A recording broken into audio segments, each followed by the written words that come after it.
Friends, welcome to Sandy's Kitchen. இன்னைக்கு சிக்கனில் ஒரு ஈஸி அண்ட் குயிக் டிஷ் பண்ண போகிறோம். எப்படி செய்யறதுன்னு பார்க்கலாம் வாங்க.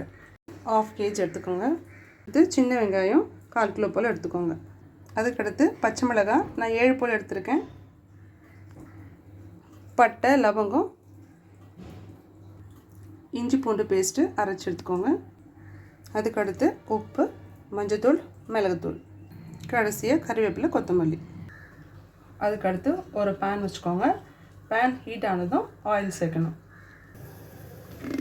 ஆயில் சேர்த்துக்கோங்க. ஒரு மிக்ஸி ஜாரில் இந்த சின்ன வெங்காயத்தை போட்டு அதுக்கப்புறம் பச்சை மிளகாயும் ஆட் பண்ணி கொரகொரப்பாக அரைச்சிக்கணும். பேஸ்ட்டுமே அரைக்கக்கூடாது, கொரகொரப்பாக அரைச்சிக்கணும். இந்த ஸ்டேஜில் அரைச்சிக்கோங்க. நீங்கள் உரல் இடிச்சிங்கன்னா ரொம்ப நல்லது. உரல் இல்லாதவங்க மிக்ஸியில் இந்த மாதிரி கொரகொரப்பாக அரைச்சி எடுத்துக்கோங்க. பட்டை லவங்கம் ஆட் பண்ணிடலாம். அதுக்கடுத்து நம்ம அரைச்சி வச்சுருக்கிற இந்த வெங்காயம் பச்சை மிளகாய் இந்த மிக்ஸரையும் ஆட் பண்ணிடலாம்.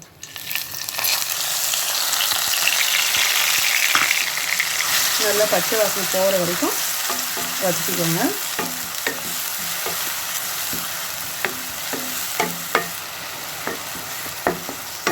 நல்லா ஆனியன் வந்து கோல்டன் ப்ரௌன் கலரில் லைட்டாக வர வரைக்கும் வதக்குங்க. இதெல்லாம் வதக்கி நெக்ஸ்ட்டு நம்ம அரைச்சி வச்சுருக்க இஞ்சி பூண்டு ஆட் பண்ணிக்கலாம். இஞ்சி பூண்டும் பச்சை வாசம் போகிற வரைக்கும் நல்லா வதக்குங்க. ஊற்றி இருக்கிற எண்ணெய் நல்லா மேலே பிரிஞ்சு வரணும். அந்த ஸ்டேஜ் வர வரைக்கும் நல்லா வதக்கி வச்சுக்கோங்க.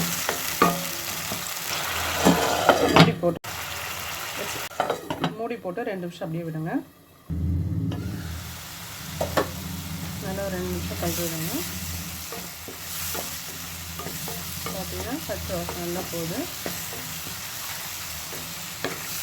நம்ம ஊற்றுற எண்ணெய்லாம் வெளியில் வர ஆரம்பிச்சிருச்சு.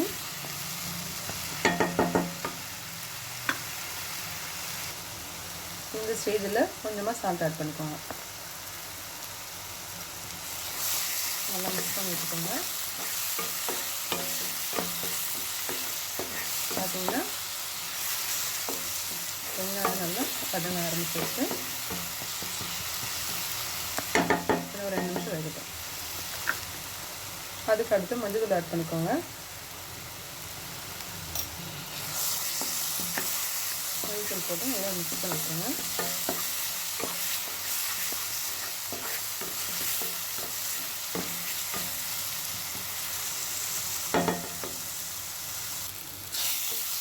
பார்த்தீங்கன்னா நம்ம ஊற்றின நல்லா பிரிஞ்சு ஸ்டேஜ் வந்துடுச்சு. இந்த ஸ்டேஜில் நம்ம வச்சுருக்க சிக்கனை இப்போ ஆட் பண்ண போகிறோம். சிக்கன் ஆட் பண்ணிடலாம். சிக்கன் ஆட் பண்ணி நல்லா மிக்ஸ் பண்ணிடுங்க.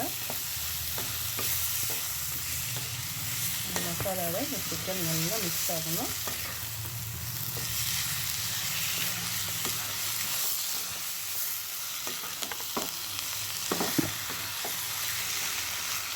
நல்லா மிக்ஸ் பண்ணிவிட்டு மூடி போட்டு ஒரு 5 மினிட்ஸ் விட்டுருங்க.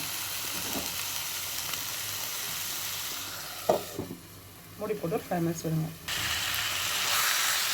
பார்த்தீங்கன்னா ஸ்டீம்லேயே வந்துட்டு சிக்கன் நல்லா குக்காக ஆரம்பிச்சிருச்சு. இன்னொரு 5 மினிட்ஸ் மூடி போட்டு வேக வைக்கலாம். பார்த்தீங்கன்னா அந்த ஸ்டீம்லேயே பாருங்கள் எவ்வளோ தண்ணி வந்திருக்கு. நம்ம தண்ணியே சேர்க்கலை, ஆனால் ஆட்டோமேட்டிக்காக எவ்வளோ தண்ணி திறந்துருக்கு பாருங்கள். ஸோ அந்த தண்ணியிலே சிக்கன் வேகணும். நம்ம தண்ணி ஆட் பண்ண வேண்டாம்.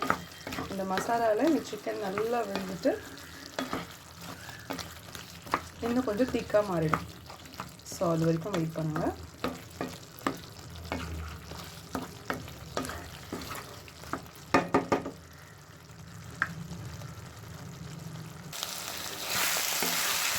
பார்த்தீங்கன்னா சிக்கன் நல்லா வந்து கோல்டன் ப்ரௌன் கலரில் வந்துடுச்சு.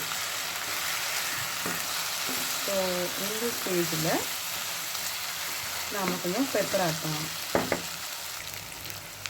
ஸோ பெப்பர் ஆட் பண்ணிக்கலாம். ஃபைனலாக பெப்பர் ஆட் பண்ணி நல்லா மிக்ஸ் பண்ணிடுங்க. அவ்வளோதான். உண்மையாகவே பார்க்க ரொம்ப டெலிஷியஸாக இருக்குது. சிக்கனை கண்டிப்பாக நீங்கள் வந்து ட்ரை பண்ணி பாருங்கள். சாம்பார் ரசம் எதுக்கு இருந்தாலும் நீங்கள் தொட்டுக்கிட்டு யூஸ் பண்ணலாம். அதனால் மல்லித்தலையும் கருவேப்பிலையும் போட்டுருங்க. பார்த்தீங்கன்னா ரெஸ்டாரண்ட் ஸ்டைலில் ஒரு சூப்பரான சிக்கன் ஃப்ரை ரெடி பண்ணிட்டோம். இதை நீங்கள் எந்த டிஷ்ஷுக்கு வேணாலும் சைட் டிஷ் யூஸ் பண்ணலாம். ரொம்பவே டேஸ்டியாக இருக்கும். கண்டிப்பாக நீங்கள் ட்ரை பண்ணுங்கள். நானும் டேஸ்ட் பண்ணி டேஸ்ட் எப்படி இருக்குன்னு சொல்கிறேன்.